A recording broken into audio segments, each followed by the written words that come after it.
अस्सलाम वालेकुम, welcome back. जी, तो आज हम बात करने वाले हैं टॉक्सिक ससुराल या हस्बैंड के बारे में।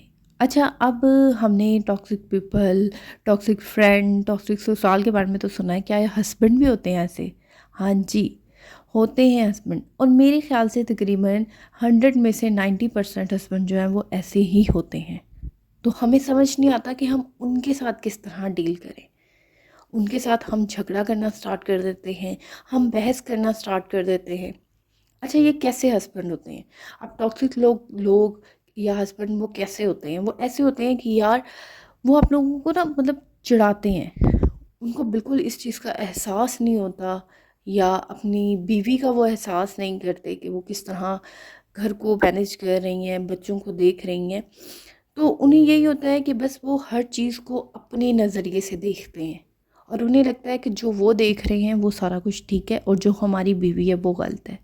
उनके नज़र तो ऐसे ही होता है। यानी अगर आप कुछ अच्छा भी करते हैं या करती हैं तो वो उसमें भी कुछ ना कुछ बुराई ढूंढ लेते हैं।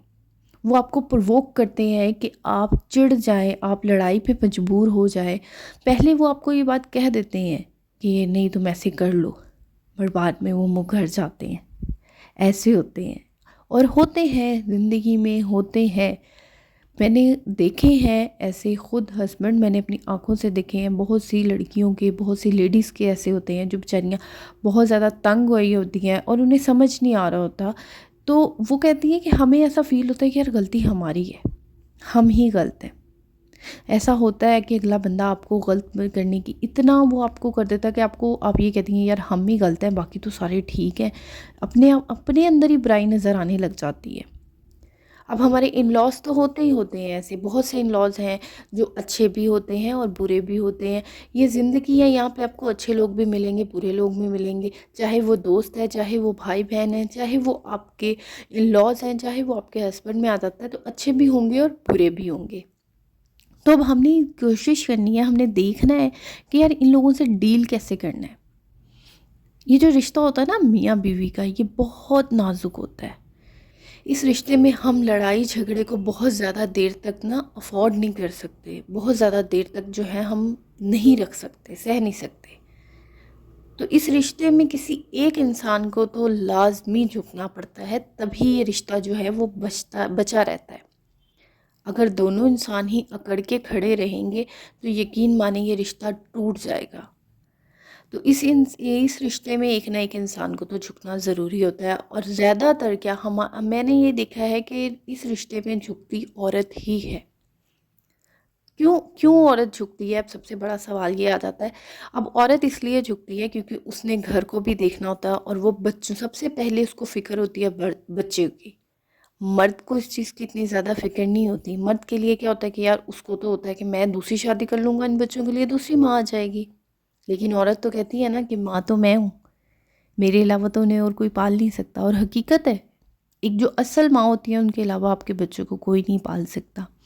तो खैर हम यहाँ पे बात करेंगे कि हमने किस तरह डील करना है, किस तरह डील करना है ऐसे हस्बैंड्स को जो आपको मतलब एक रियलाइज़ ऐसा करवा देते हैं, एक इस पीक पे ले आते हैं कि ऐसे ही होता है कि यार गलती आपकी है।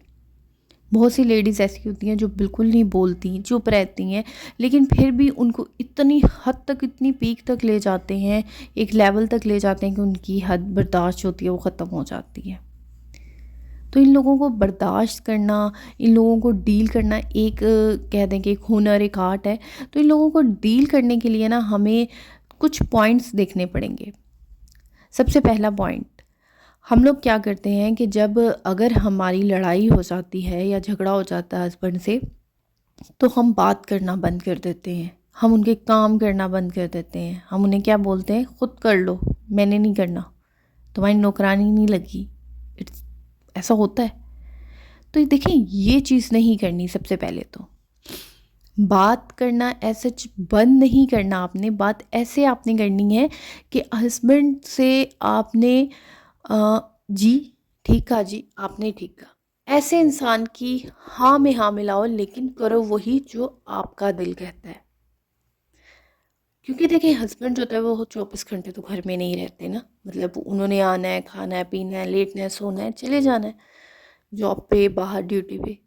तो ऐसे लोगों की वक्ती तौर पर उनके सामने बोलो जी आप ठीक हो, और उनके सामने हाँ में हाँ मिलाओ। और कभी भी एक चीज़ याद रखें, चाहे आपके हस्बैंड जितने मर्ज़ी अच्छी हैं, लेकिन अगर वो आपको ये कह रहे हैं ना मेरी फैमिली में मेरी ये नहीं अच्छी, मेरी माँ नहीं अच्छी या मेरी बहन नहीं अच्छी, तो और तुमने उनके आगे बोलना है, तो ये बात आप कभी भी नहीं मानेंगे। ये बात याद रखें कि आपने ये चीज़ नहीं माननी, क्योंकि वो आपके सामने तो ये बात बोल देंगे, लेकिन जब बात की जाएगी ना, बात चार बंदों में बैठ के होती है या फैमिली में माँ के सब, तो वो साफ मुंह कर जाते हैं।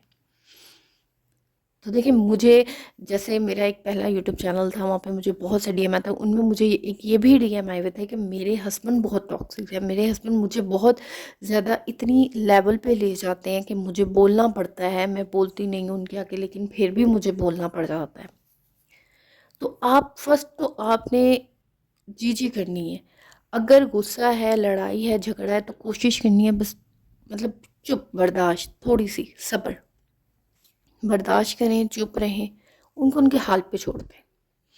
ऐसे लोगों को उनके हाल पे ही छोड़ दिया जाता है, यकीन माने। आप उनको उनके हाल पे छोड़ देंगे ना, देन फिर ही मसला जो होता है ना वो हल होता है। और अच्छा, ऐसे लोग जो होते हैं ना वो इसमें भी नहीं खुश होते कि यार अगर कोई चुप भी है, आपने चुप नहीं रहना। चुप रहने का, अब मैं ये नहीं कह रही भी आप उनके आगे बोलें, मतलब ये कि बात करनी है, बट एक लिमिट में रह के।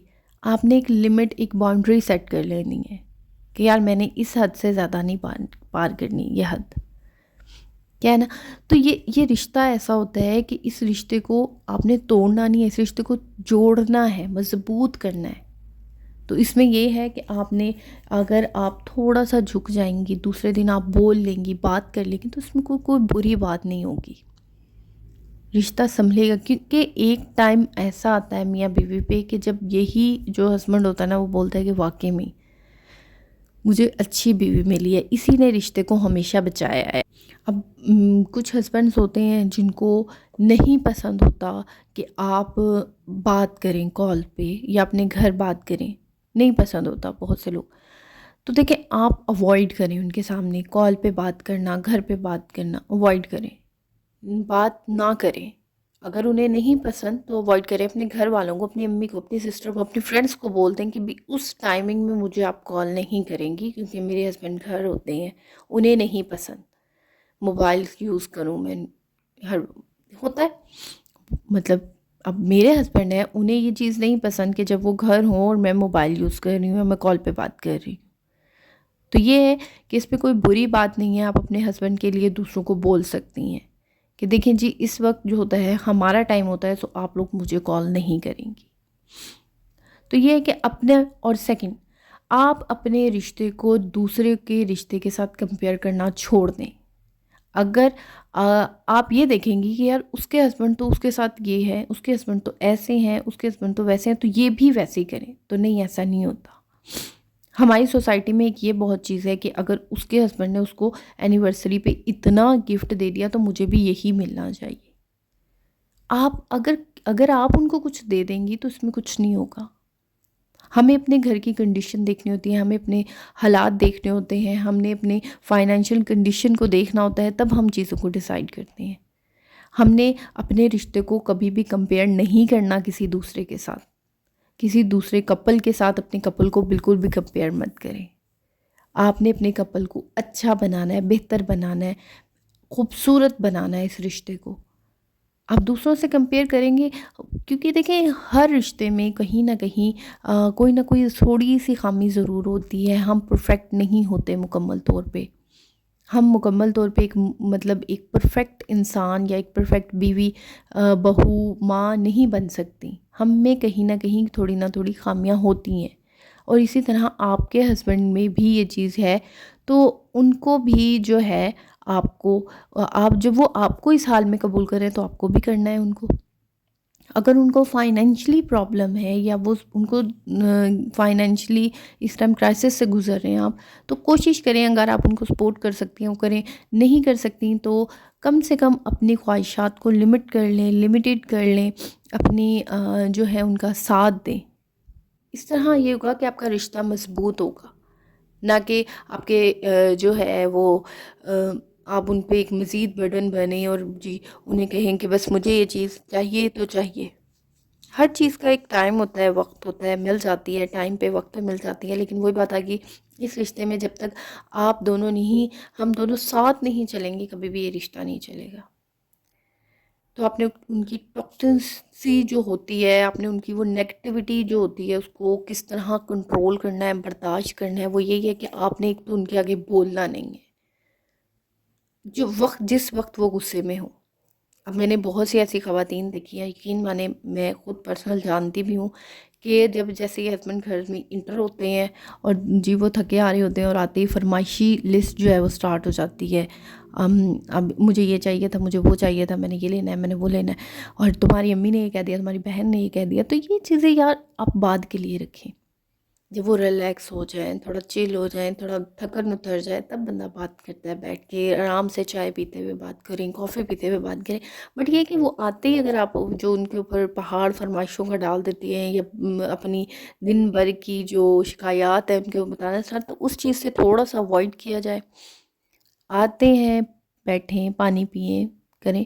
सेकंड, ठीक है ना। थर्ड, अपने आप खुद अपनी भी केयर करें, खुद अपना ख्याल रखें, अपनी सेल्फ केयर करें, अपने फेस का ख्याल रखें, अपने कपड़ों का ख्याल रखें। कोशिश करें कि जब अगर आपके हस्बैंड घर आ रहे हैं तो अच्छे नहा धो के एक प्यारा सा सूट पहन लें, अच्छा सा सूट पहन लें। मैं ये नहीं कह रही आप डेली कोई नए नए कपड़े पहन के पहले घर के ही कपड़े पहन लें, लेकिन अच्छे पहन लें। एक हस्बैंड जो होता है ना, जब वो घर आता है, जब वो अपनी बीवी को अच्छे साफ़ सुथरे हुलिये में देखता है ना, तो यकीन माने उसकी मेरे ख्याल से आधी से ज़्यादा थकन तो उसी वक्त उतर जाती है, जब वो बीवी को इतने अच्छे खुशगवार मुंह धुला हुआ है, कंघा किया हुआ है, और उसके कपड़ों में से किचन की स्मेल नहीं आ रही है, सालन की स्मेल नहीं आ रही है। उसके अलावा कोशिश करें कि हस्बैंड के घर आने से पहले ही अपने किचन के काम, अपने घर के काम जो हैं वो समेट लें, काम मुकम्मल कर लें। और मुझे एक रिक्वेस्ट आई थी कि आप अपने बच्चों को, घर को किस तरह मैनेज करती हैं, तो इंशाल्लाह आपको साथ में ये भी एक वीडियो जो है मैं आप लोगों के साथ शेयर लाज़मी करूँगी कि मैं किस तरह 3 बच्चों के साथ, मेरी कोई हेल्पर नहीं है, तो मैं किस तरह मैनेज करती हूँ। तो ये है कि आप लोगों के साथ वीडियो में लाज़मी आगे बहुत ही अमेजिंग अच्छी अच्छी हम वीडियोस बनाते रहेंगे, और इसी तरह आप मुझे प्यार करते रहें। और आपके प्यार मोहब्बत का बहुत शुक्रिया, और चैनल को लाज़मी सब्सक्राइब कर दिए साथ साथ। बहुत अच्छा लगता है जब आप लोग मेरी वीडियो को इतना प्यार देते हैं, इतना देखते हैं, अच्छा लगता है। और इसी तरह मुझे दुआओं में याद रखिएगा और अपना ढेर सारा ख्याल रखिएगा। मुझे कमेंट्स में लाज़मी बताएं कि आप मेरी वीडियो कहाँ से देख रहे हैं, ताकि मुझे पता चले मेरी वीडियो कहाँ कहाँ तक जाती है। और दुआओं में याद रखिएगा, और मुझे इसी तरह सपोर्ट करते रहे। आप लोगों को सपोर्ट की बहुत ज़्यादा ज़रूरत है। और इंशाल्लाह आप लोगों के साथ एक वीडियो भी शेयर करूँगी कि मेरा ओल्ड चैनल जो है उसको क्या हुआ और मैंने अपना न्यू चैनल क्यों बनाया है। तो इंशाल्लाह बहुत जल्द आप लोगों के साथ एक वीडियो भी इसके मुतालिक आएगी। बस आप लोगों की दुआ चाहिए मुझे, हमेशा ऐसे ही दुआ करते रहें, और अपनी दुआओं में याद रखिएगा। मेरे चैनल को लाजमी सब्सक्राइब कर दें, और वीडियो को लाइक और शेयर करना मत भूलिएगा। ओके जी, अल्लाह हाफ़िज़, बाय बाय।